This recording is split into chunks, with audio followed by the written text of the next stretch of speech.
abdii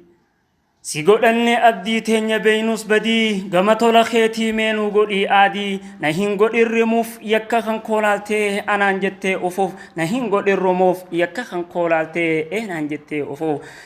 anaaf guuti rabbii naaf guuti muraadaa rakkinaaf dararaa naaf hin godhin aadaa sanii fi san beektaa yaada koo hamilee anaaf guutuu ooltee nan buusin bililee harkachuun dandeenye an deebisaa filee naaf filii na godhii nama hixaa tolee naaf filii na godhii nama hixaa tolee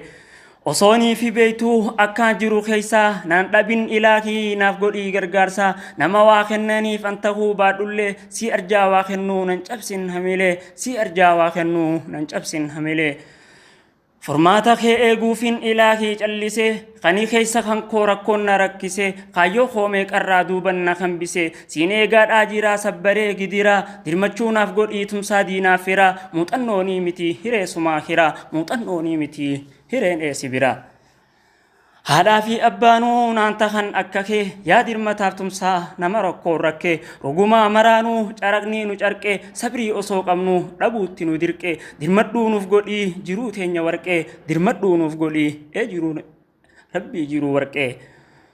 osoon si wayywaadhuu furmaataa shakaree osoon qoban qabnee yoon daangaa dabaree natti hin mufatin muddamnaanumaa rahmata naaf godhii dhiifamaa osoon milkii eeguu natti hin fidin fafaa abdiin ani qabu rahmaan koo si qofaa abdiin ani qabu